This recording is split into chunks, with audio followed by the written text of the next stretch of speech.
Salam sejahtera Malaysia. Nampaknya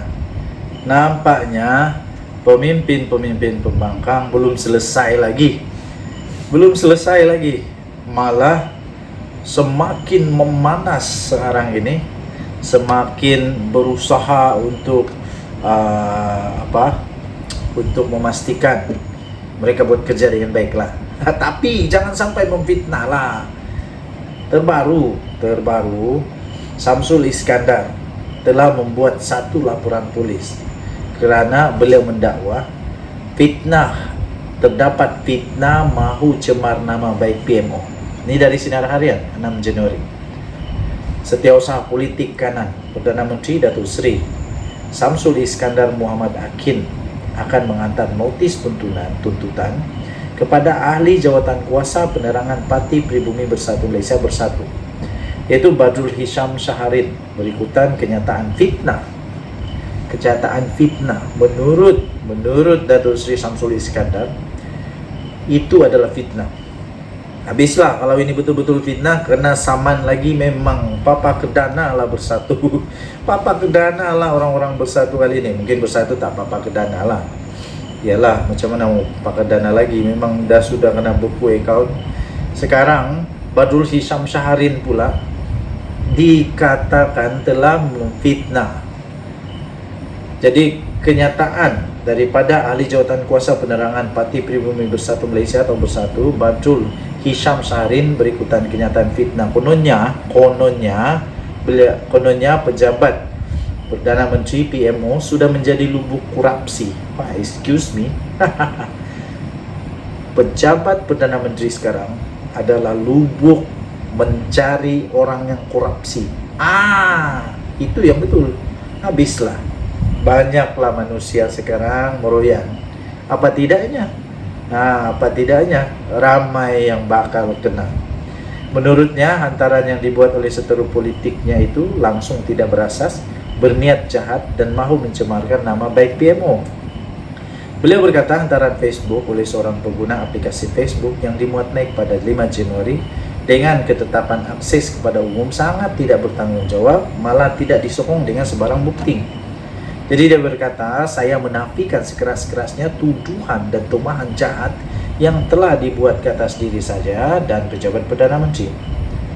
Jadi katanya, kita alu-alukan sebarang pandangan dan kritikan. Betul, sebarang pandangan, kritikan, cadangan itu bagus. Kalau Perdana Menteri tak boleh terima kritikan atau pandangan, itu Perdana Menteri tak bagus. Tapi, namun katanya, ia tidak boleh dibuat dalam bentuk cemoohan dan juga fitnah. Pandangan dan kritikan okey, tapi jangan fitnah serta tuduhan yang tidak berasas. Saya harap pihak bertanggung jawab boleh jalankan siasatan dan segera mengambil tindakan berikutan. Apa yang diceritakan itu tidak mempunyai sebarang asas, katanya. Dokumen dan ia hanyalah sekadar rekaan untuk memburukkan imej saya, katanya ketika ditemui oleh pemberita pada Sabtu. Sebelum ini, Samsul Iskandar tampil membuat laporan polis di Balai Polis Seberang Jaya selain turut membuat laporan secara dalam talian kepada Suruhanjaya Komunikasi dan Multimedia Malaysia MCMC berikutan hantaran yang telah dibuat oleh Badrul Hisham atau lebih dikenali sebagai Cik Gubad. Dalam hantaran itu, Cik Gubad mendakwa sedang menyusun dokumen bukti mengenai penyelewengan dana NGO yang diagih oleh Setiausaha Politik Kanan Perdana Menteri. Apalah, carilah bukti. Kalau ada bukti, okeylah. Tapi kalau tiada bukti, habislah.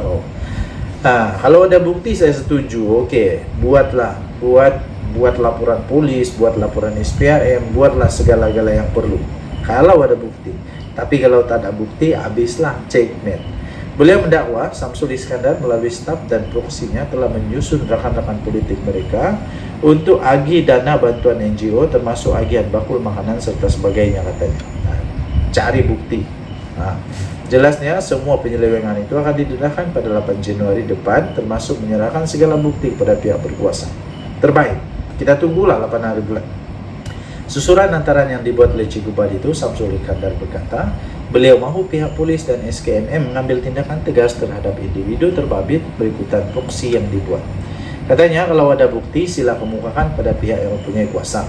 Kalau ada penyelewengan sila laporkan kepada SPRM. Betul, rasuah juga SPRM dan tak perlu buat hantaran yang hanya mengundang keresahan rakyat, katanya. Betul. Nah, buat apa di Facebook? Pergi buat laporan polis. Pergi buat laporan polis, laporan kepada SPRM. Itu baru betul. Apa benda di Facebook? Katanya memang dalam negara demokrasi ini sesiapa saja boleh mengkritik, namun bukan dengan cara fitnah. Tindakan tegas ini akan diberi pengajaran kepada pihak pembangkang agar tidak keterlaluan untuk merusakkan imej orang lain dengan sewenang-wenangnya mereka-reka cerita, katanya. Denyut nadi suara rakyat berguna di channel ini. Bye-bye. Salam sejahtera Malaysia. Wow, ini paling dahsyat di dunia. Paling dahsyat. Isham Jalil, yang kita tahu beliau sudah pun dipecat daripada UMNO. Beliau sudah dipecat daripada UMNO dan beliau bukan lagi sebahagian daripada UMNO. Jadi kerana itu beliau sekarang ini memang menjadi seorang gelandangan politik. Bolehkah kita sebut dia gelandangan politik? Kerana dia tak berparti. Kemudian dia tiada siapa-siapa yang sekarang bersama dengan dia.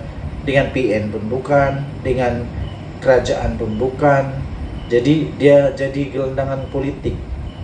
Itulah masalahnya bila terlalu excited sangat. Dalam politik ni lain daripada di luar. Kalau kadang-kadang kita rakyat Maharin lihat perkara itu bagus, tapi dalam politik itu tak bagus. Jangan lawan bos, nanti sendiri kena.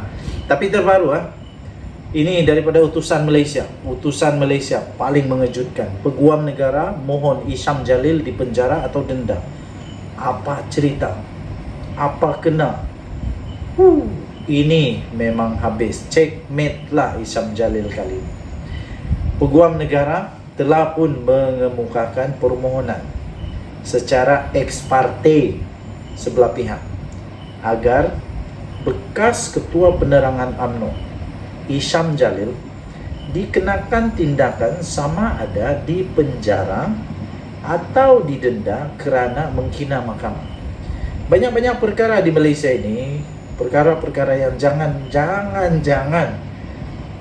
jangan diganggu adalah pertama 3R. Kedua, jangan hina mahkamah. Jangan hina mahkamah.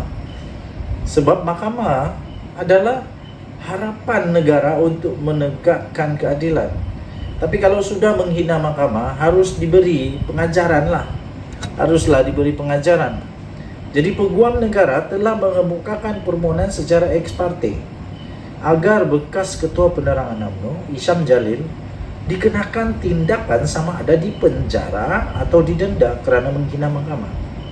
Kalau memang betul dia ni menghina mahkamah, saya setuju supaya memberi peringatan, supaya memberi teladan, supaya memberikan satu amaran kepada manusia-manusia yang lain, sama ada yang mau berkuasa ke, yang mau tumbang kerajaan ke, yang mau bentuk kerajaan ke, penyokong kerajaan ke, siapa sajalah. Tak kiralah pangkat besar mana, tak kiralah kaya besar mana, harta banyak mana, tapi jangan hina mahkamah. Disahkan permohonan itu telah difailkan pada 28 Disember yang lalu. Desember lalu adalah susulan daripada kenyataan daripada Isham Jalil atau nama penuh dia Izzatul Isham Abdul Jalil pada satu temu bual bertajuk Town Hall for Justice, keadilan ... Jadi untuk mendapatkan berita lengkap tentang perkara ini, sila log masuk atau langgan untuk membaca berita sepenuhnya di utusan.com.my. Tapi headline dia memang padu. Peguam negara mohon Isham Jalil dipenjara atau didenda.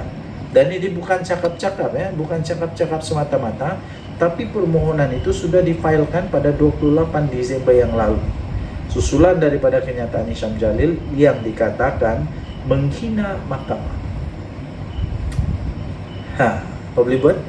Nasi sudah menjadi bubur. Ada peribahasa kata, terlajak perahu boleh diundur, terlajak kata badan binasa. Jangan main-main. Jangan main-main. Denyut nadi suara rakyat bergema di channel ini. Bye-bye.